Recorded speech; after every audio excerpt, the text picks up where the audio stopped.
I'm Lucy Edwards, Director of Strategic Engagement at Matterport. And today I'm at Berkshire Hathaway HomeServices NY Properties office, and my guest is Stephen James. How are you, Stephen? And Stephen is the President and CEO of Berkshire Hathaway HomeServices NY Properties. How are you doing? I'm very well.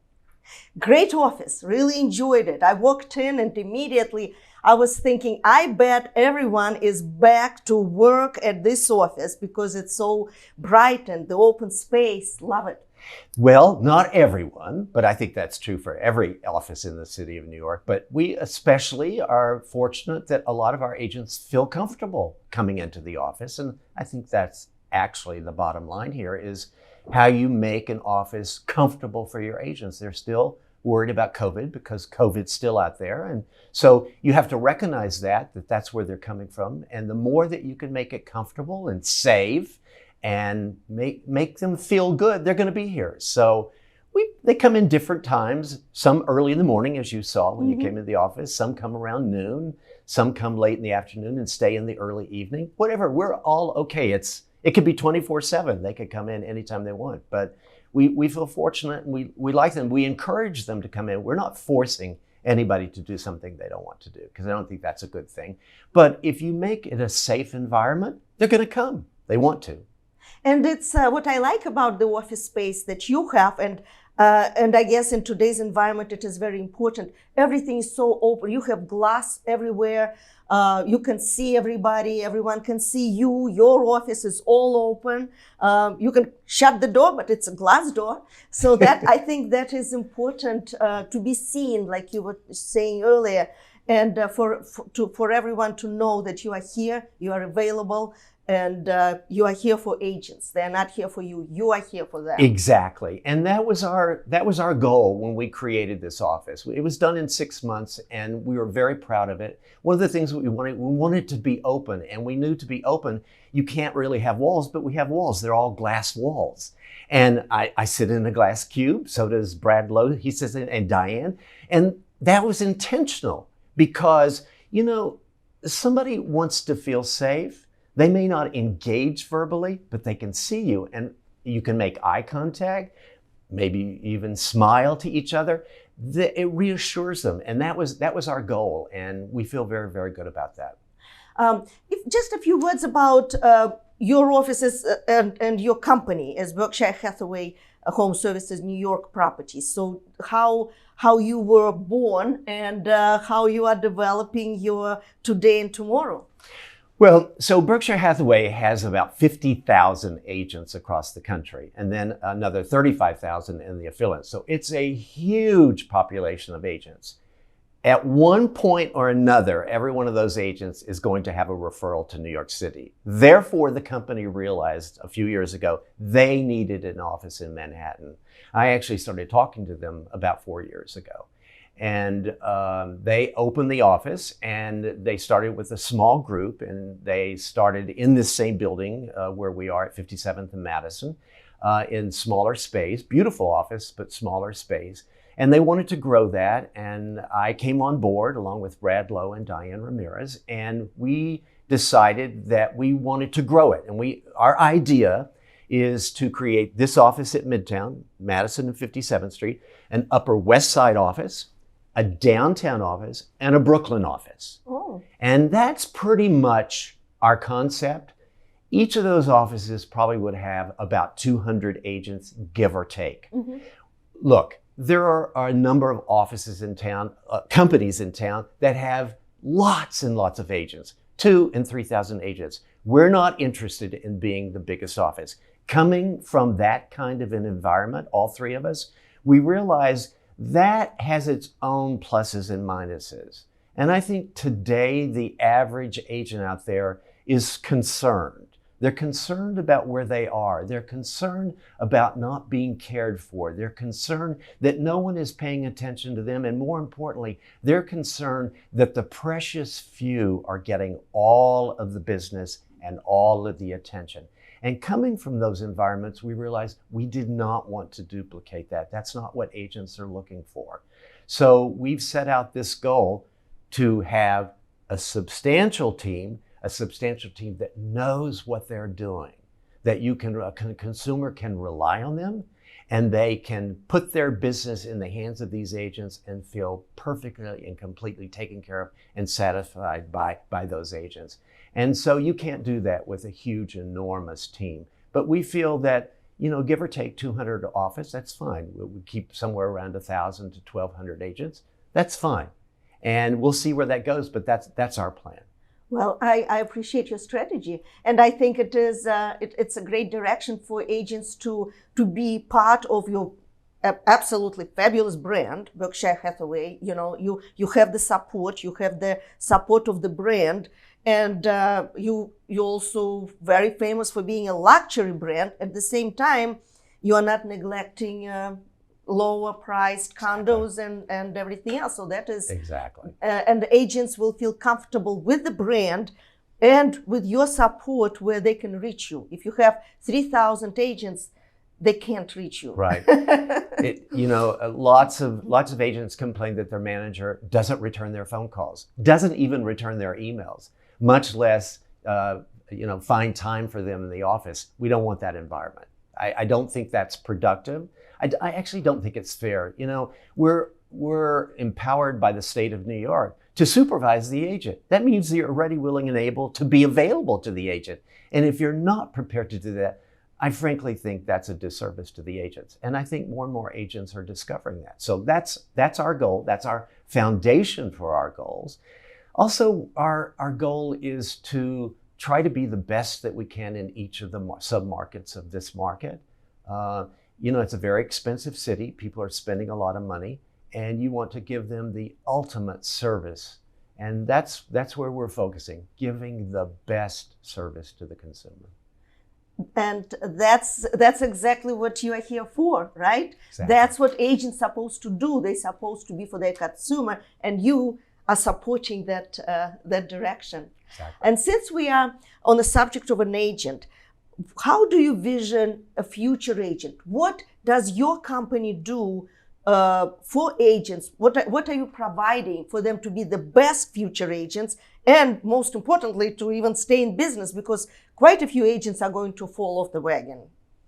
Well, I think first and foremost, you want to provide all the facilities that you can to grow your business, and all the services. We have staff and the internet. We pay very close attention.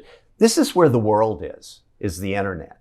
And those agents now in the future are going to have to spend more time learning about how to use this, especially with social media. I think that's the coming thing. Everybody is on this for the right reason, because it's the entree into the world. That's where the world is. It used to be that they would walk into your office on the street level. Those days are pretty much gone. If you look around town, a lot of those offices have closed in their street offices. First of all, they're very expensive. And second of all, there's not a lot of foot traffic. COVID changed all that. But I also think before that, the internet changed it. It's much easier for a consumer to go online, find a property, and then send an email and start asking questions. Before the internet, you picked up the phone, you called the office. Could I speak to an agent who has so-and-so address? The agent would get the person on the phone, and the agent would start, what is your name? Where do you live? What is your phone number? And that was kind of intimidating to the consumer. This is a much, much better way for the consumer, and they like it. In fact, I think they love it. So those agents need to be more attuned to how to handle the consumer online. You can't be that direct like you can in a phone call, but you can learn along the way, and you could take the lead from the consumer. The consumer is all about immediate gratification for information searching. They only care about the information, and whether you give them the information, you need to be prepared to give them the information, and then learn how to engage online that way. And that's a challenge, especially for agents who've been in the business a long time. But it's a challenge that can be learned along the way. I think more and more agents are going to have to learn even more how to deal with social media.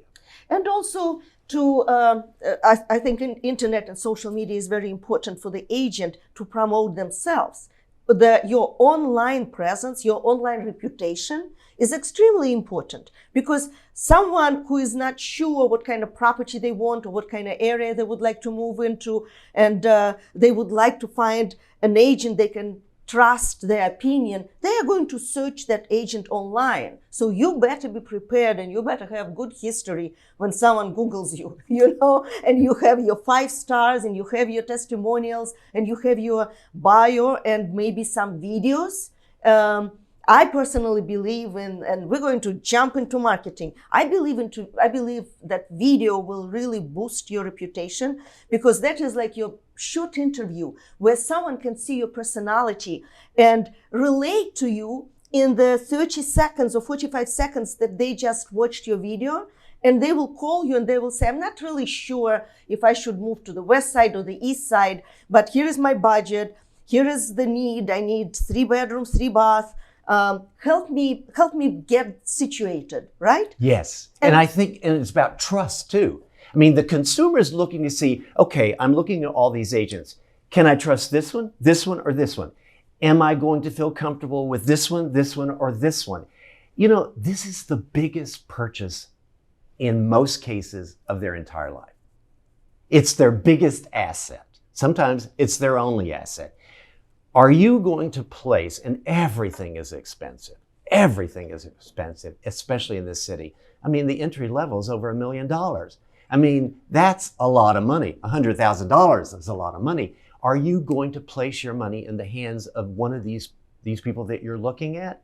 You've got to feel comfortable that you're willing to share all of your information, because it becomes this really intense personal relationship between consumer and agent.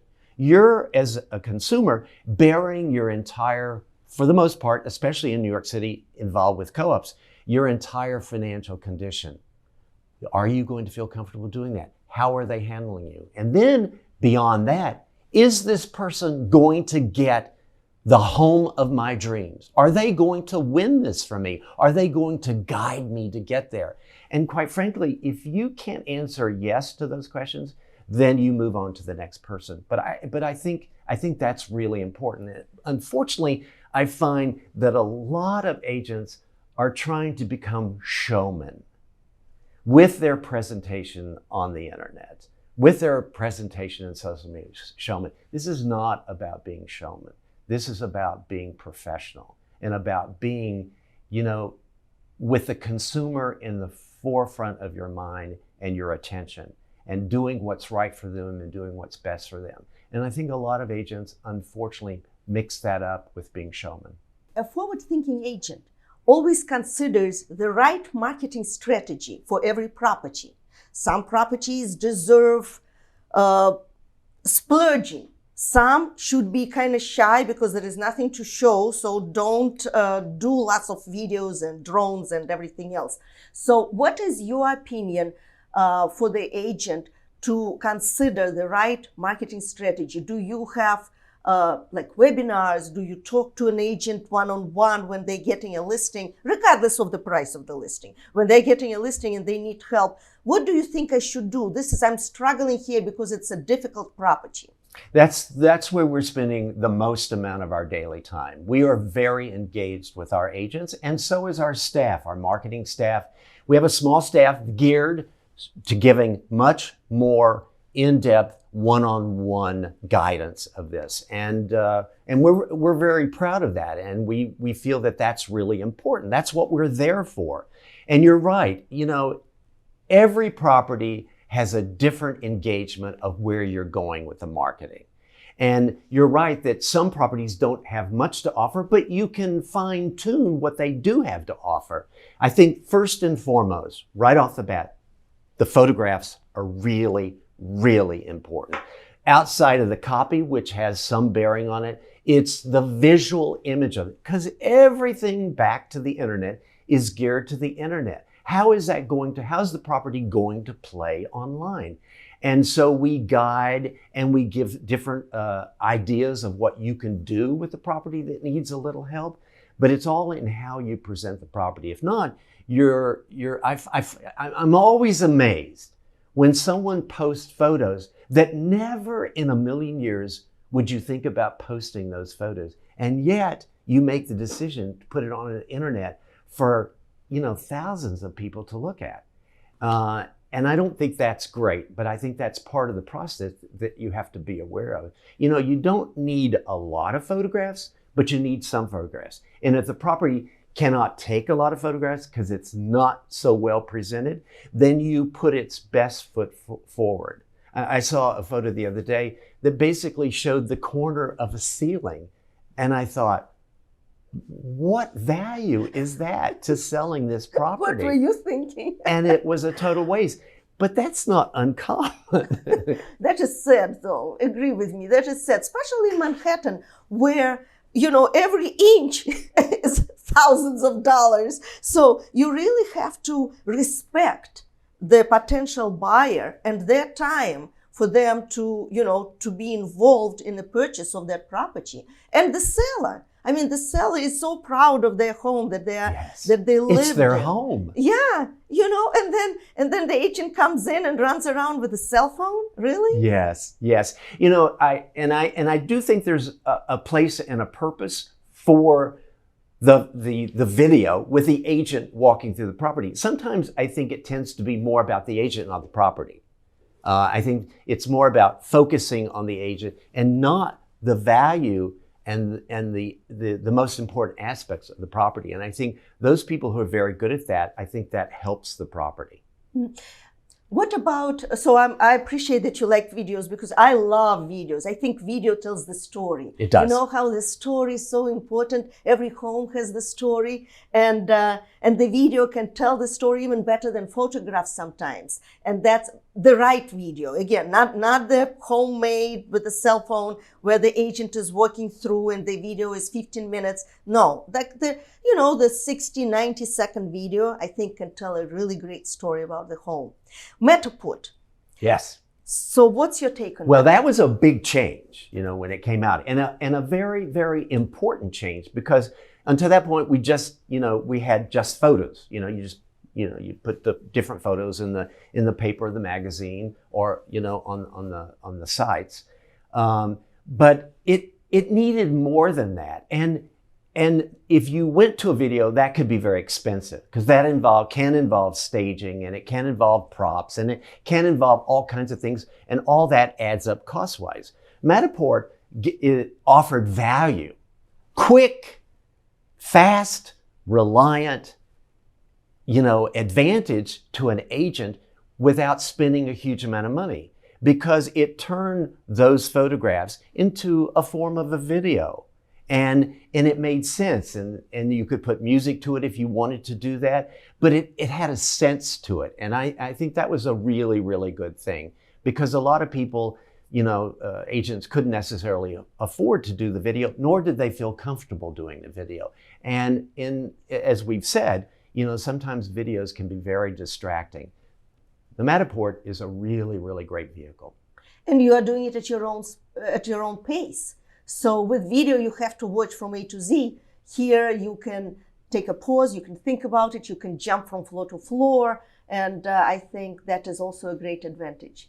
Well, thank you. Now, since we are part of Matterport, we love the marketing tool, and we're embracing Matterport. And also, it has to be more humanized, in my opinion, and agents need to understand. Sometimes agents do not want to use a certain marketing tool because they're not comfortable, or they don't understand, or like with social media, you just said, they are not comfortable, so they would rather not use it. But it's a disadvantage to their client, to the consumer. Yes. And I think that's important for them to embrace the technology and just learn to love it.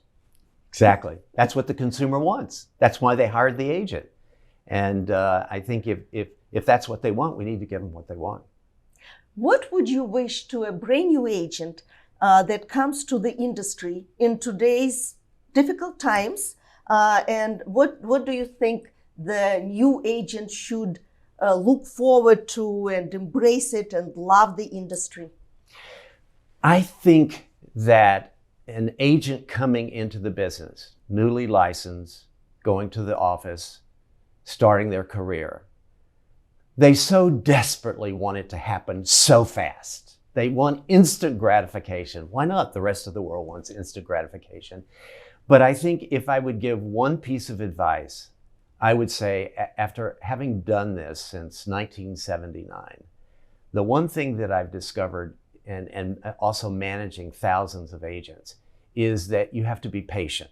If you put in the work, if you pay attention to all the training that's being given, if you pay attention to the advice that your manager is giving you, and you don't have to buy everything into it, but you have to pick what works for you.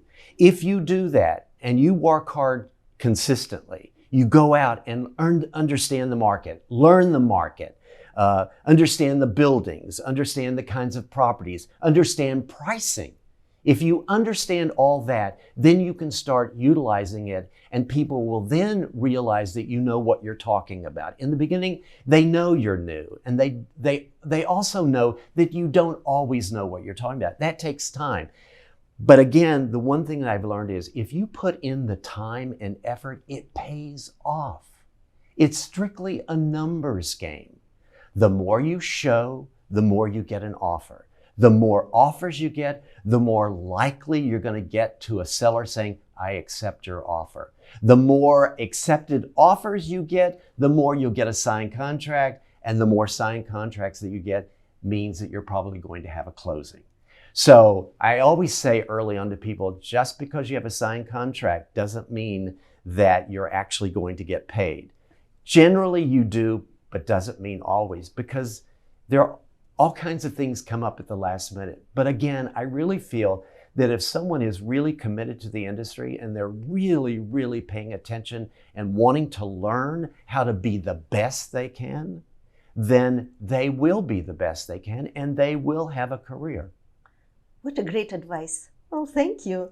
Thank you. I'll make sure that every new agent who is coming on board, regardless what company they're joining, listen to your good advice, because I think, consistency, believing in yourself will come eventually after a couple closings. The confidence will arrive. But yes, I totally agree with you. So the market is changing tremendously in the last 6 months, I would say, right? Maybe even 9 months. And New York is different market from any other. What's your take on it? And you were talking about the different markets, like you have the rental market, you have the condo. You know, I think it's a challenge, but I think it's a good challenge, especially if you're in it for the long haul. And I think most people are, but I think you have to be. But I think, you know, everything is compared to a year ago. And I think once we get past that, I think we're in better shape. Because if you compare it to last year, yeah, it's down. And will continue to be down until we reach a point where it's not really comparing to last year.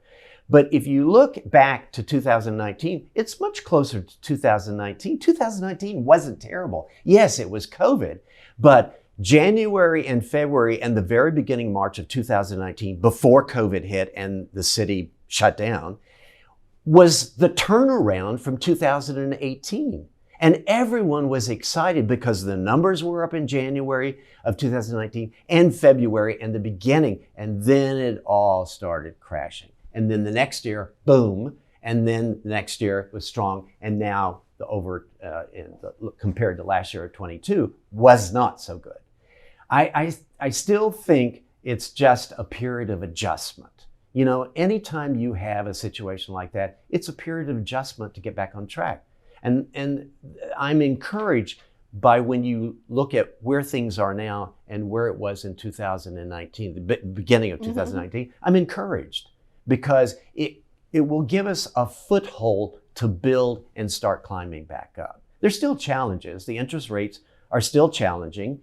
They're coming down some. That's a good sign. But just as they come down, they can go back up. I think there's less likelihood that interest rates are going to rise because I think, certainly the Fed is very conscious of the impact that raising the interest rates, trying to get inflation under control, I think they understand the impact, and it becomes very political too. So I think there is a concerted effort to try to contain the rates and maybe get them down a little bit. Are we going back to 3.25% interest like I have on my weekend house in Connecticut? I don't think so. I'd like to believe it's possible. I don't think so. But I remember a boom market in New York City at 14%. Now, prices were different, but that was a boom market. So I believe that once, all the things are sort of sorted out, we'll see where we land. But I think interest rates will go down further. I just don't know that it's going to be necessarily this year.